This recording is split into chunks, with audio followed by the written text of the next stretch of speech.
As you can tell from the title, this is gonna be not about my gastric bypass and not about my baby, but as my wedding gets closer, I tend to have more of a tendency to look back and see how far I've come in my dating life.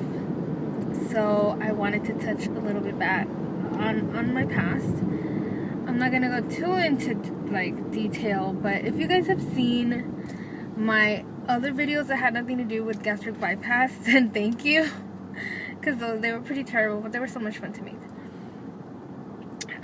In my whole 30 years, because I'm 30, when I was younger, I didn't really have, that much of an interest in men. I guess because I grew up and I love my parents. I know that they did the best they could with what they knew and what they had. They migrated from Mexico over here with nothing, and somehow they raised 3 kids, working illegally and then finally becoming legal, and it's just, but I didn't have the perfect, childhood growing up. My dad was an alcoholic, and because of that, like, he fucked up a lot. I love him and I know he's a hard worker, but he messed up a lot throughout my life. And seeing my mom in the beginning stages of my childhood having to depend on him to, pay the bills and pay the rent and feed us, and him letting her down so many times, I automatically got it in my head, don't ever depend on a man. Don't ever depend on a man, because he will let you down. So it was my primary goal in life was to provide for myself and to stand on my own 2 feet and not depend on anyone to feed me, to clothe me, to provide me a car, to pay my bills. Nothing. I wanted to do it on my own, and it's good and it's bad. As a woman, you shouldn't depend on a man, and you should support yourself, because you just never know. The first time that I fell in love, it was my first love, and it was my high school sweetheart, and we were together for almost 6 years, and I thought that was gonna last forever. Of course, we moved in together, and then when we broke up, I had nothing. I didn't have a bed that I could call my own. It was his, because I moved in with him. I did it. The only thing I had, no, I had nothing. I was gonna say a car, but no, I didn't have that either. I had to buy that. Luckily I had a job, and although I was part-time, I ended up being full-time, and then at that job I ended up moving up fairly quickly. So thank God for that, because I had to move back in with my brother and parents for a year, and I have to tell you, that year made me really, really, really cement in my head never to depend on a man. And if I happen to be in a relationship, to always have a backup plan. And that is to keep my own job, to have my own money, just in case it doesn't work out, that I can move out and still have something to show for myself. A car, maybe some furniture, my own belongings, stuff like that. But ever since that breakup, I did not really get into a full commitment with anyone. I was in a sort of open relationship after that, like 3 years after that breakup. I kind of dated someone, and we were not exclusive. I knew he was dating other people, and I was dating other people, and I was fine with it. And then he wanted to be exclusive for a year, and that really didn't work out, because he kind of tried to change me. So I left that in the dust. And then I just dated a lot, and I was in my early, 22 to 26. I was dating a lot. And mind you, I was not at my heaviest, but I was pretty heavy. I was, I want to say, 260. That wasn't my highest weight. I was 260, but I've always been comfortable with my body and myself. So finding a man to date wasn't hard. It's finding a man to commit to that was hard. And dating for about 3 years. I want to say my 27th birthday. Or was it my 26th? I think it was my 27th birthday. It was right after I turned 27 when I met Ron. I don't know, something inside me just said, okay, I'm done with the, drinking and partying, and I wasn't completely done with it, but I had my fill.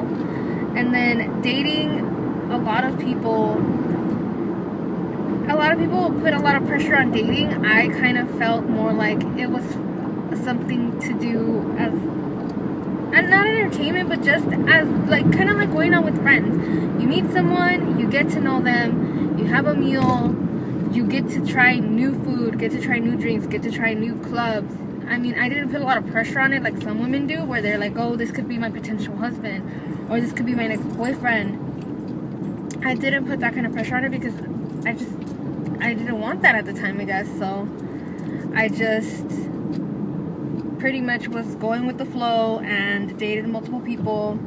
I wasn't really exclusive with anybody, and I think I hurt a couple guys, but I was completely honest. I'm not the lying type, and I'm not like the cheating type, so I pretty much was pretty honest and said I'm not looking for a commitment. I just want to meet new people and have fun, go out in the city and just explore. And I did. I got to see a lot of new places. I got to go to a lot of new restaurants and try different types of food. I met a lot of fun people. It was great. And then when I hit 27, I was like, okay, well, I think I'm ready to commit. Not only was I dating at the time as well, but I was also working on myself. And by working on myself, I mean like really loving myself and accepting my body and accepting who I was, and exploring emotionally, mentally, sexually, if you guys want to hear that.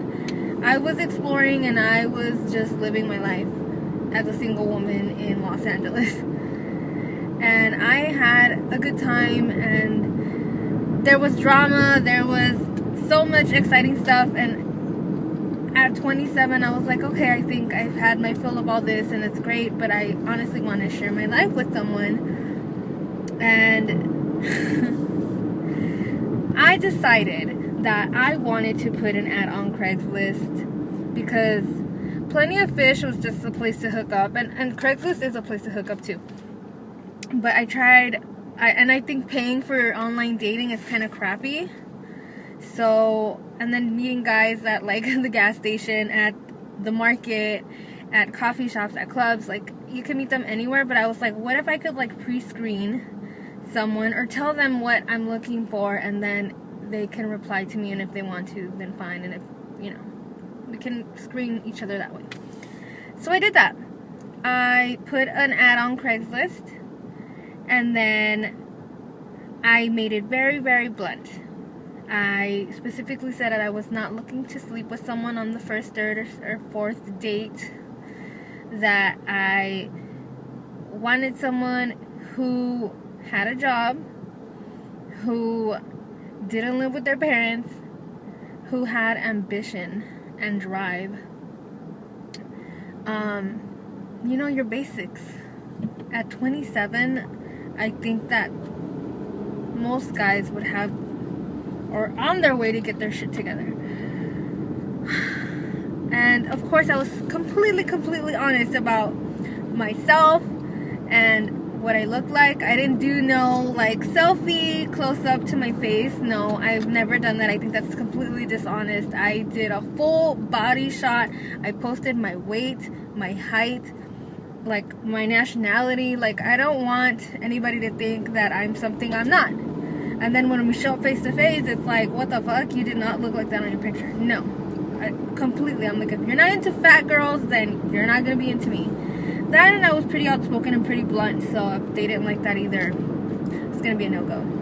So I mean, I got a lot of responses. Some of them were pretty bad, and some of them were praising me. The ones that were bad were the ones that were saying, "Oh, you have such like high expectations of a guy, and you're not all that." And I never thought that expecting a guy to have his own like space, and I didn't say like his own apartment, but like if he has roommates, that's cool. But at least he doesn't live with his parents. And then like to have a job in like some kind of direction. Like if you're at McDonald's, at least want to be like the shift manager or like a manager or like the district manager, you know, like have those kind of ambitions, not just be stuck at the same job and be content with being at the same job for like 20-30 years. I mean ambition, like you have drive, you want to do something with your life. And a lot of guys were just talking crap, and a lot of guys were like, wow, that you're really upfront and really honest, and I can appreciate that. So amongst all those replies, Ronald replied, and I had dated an Asian guy before, and he was a little bit, after our third date, he started showing signs of being very possessive. So I kind of cut that real quick. So I'm like, oh my god, he's Asian, what if he's like the other guy that I dated? But I don't want to generalize either. So and I really like to reply to everything that I said, so I decided to reply back, and that is how we met. But yeah, that's a little bit about myself before I found my future husband, and up until my wedding, I guess I'm going to be posting videos about that. Some videos, not everything, but some videos. If it's even interesting to you guys, or if you guys have any other questions about, you know, my past life, my dating life, and how, I don't know how some girls have a difficult time finding that confidence, I guess, because the way that I saw it was I was fat, and that wasn't going to go anywhere. I had to really look at myself in the mirror and really be honest and say, am I really going to commit to working out 24/7? Because in order for me to lose the weight, that's what I had to do. I have to work out 24/7 because I gain weight. Well, I used to gain weight very easily. So, yeah. I had to look at myself and be like, well, am I going to love myself until I'm the weight that I feel like I should be? Or society wants me to be? Or am I going to love myself now? Because I have to live with myself. I have to look at myself every day. And when I really started looking at myself and my butt and my boobs and my stomach, because I had rolls, like when I really started looking at myself, I started appreciating the person that I was and what I looked like. And I honestly can say that I started loving myself. And it showed, because a lot of the compliments that I got from guys were my smile, my hair, but they were like, your confidence is amazing. That is one of the things that I find the sexiest about you, and that really attracts me to you, is your confidence. And I never knew that that was possible until, you know, I started actually loving myself. So that is that about my dating life before Ron. Like I said, I wasn't going to go into too much detail because it would be like hours and hours of like stories that I could tell. But it's just with the wedding coming up so fast, almost like less than 3 weeks, I think. It's just making me really think back about a lot of things that went on and some of the choices I made and how happy I am that I found Ron. Anyways, I wanted to share that with you guys. And next video, I'll go more into detail on our first date and stuff. But I'll see you guys next time.